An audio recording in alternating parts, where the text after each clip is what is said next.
नमस्कार। आज की वीडियो उन लोगों के लिए है जो अपनी स्किन का ध्यान भी रखते हैं, बहुत अच्छे स्किन केयर प्रोडक्ट्स भी यूज़ करते हैं, फिर भी उनकी स्किन स्मूथ नहीं लगती।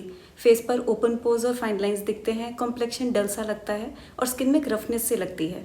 तो मैं डॉक्टर भावना मंगला, डर्मेटोलॉजिस्ट, स्किन मंत्रा से आज आपको एक ऐसे ट्रीटमेंट के बारे में बताऊंगी जिससे आपकी सारी ये प्रॉब्लम सॉल्व हो सकती हैं।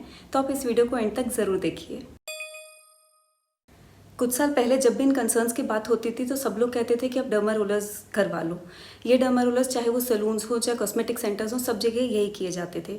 रोलर्स एक मैनुअल डिवाइस होता है जिसके अंदर नीडल्स लगी होती हैं। इसको फेस पर रोल करते हैं जो माइक्रो इंजरीज करता है। इसके कारण कोलेजन इंडक्शन होता है, लेकिन इनके बहुत से डिसएडवांटेजेस हैं।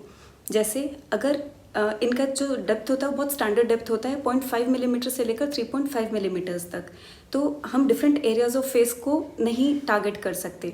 दूसरा, अगर थेरेपिस्ट ने प्रेशर देकर रोलर किया तो ज़्यादा ब्लीडिंग होती है जिससे आपकी स्किन डैमेज हो सकती है।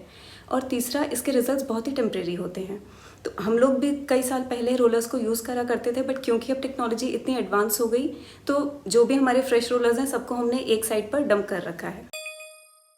इसके कुछ टाइम के बाद है फ्रैक्शनल लेजर्स, जैसे fractional erbium gag laser, fractional erbium glass laser and fractional CO2 laser. इनमें से फ्रैक्शनल CO2 लेज़र के रिजल्ट्स बहुत ही अच्छे रहते हैं, लेकिन इसके भी कुछ डिसएडवांटेजेस हैं।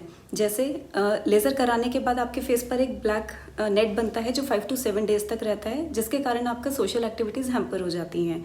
अगला, अगर वो लेज़र करवाने के बाद आप धूप में निकलते हैं तो उससे आपकी स्किन में डार्कनिंग हो सकती है, जिसको PIH बोलते हैं, यानी पोस्ट इन्फ्लेमेटरी हाइपरपिगमेंटेशन बोलते हैं।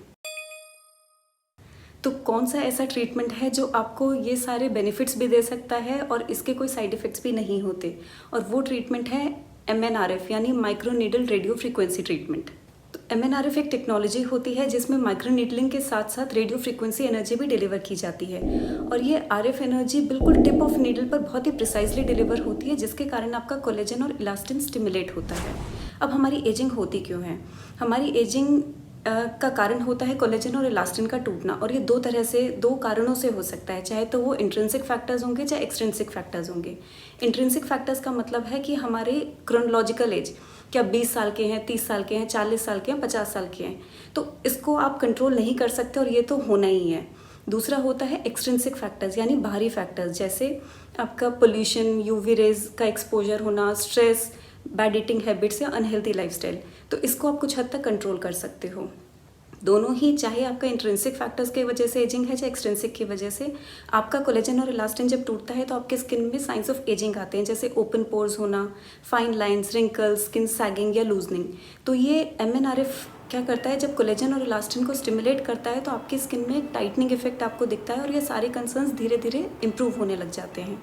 इसके जनरली 4 to 6 सेशंस आपको चाहिए होते हैं, जो 1 महीने के गैप से करे जाते हैं, और ये ट्रीटमेंट कराने के इमीडिएटली बाद आपको हल्की फुल्की से रेडनेस रह सकती है, जो जनरली 1 से 2 घंटे में सेटल हो जाती है और नेक्स्ट डे से आप अपने काम पर जा सकते हैं।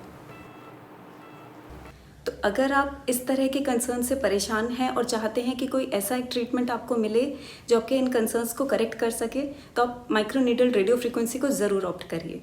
आशा करती हूँ ये वीडियो आपके लिए इन्फॉर्मेटिव रही होगी। इस वीडियो को देखने के लिए बहुत बहुत धन्यवाद। Thank you so much.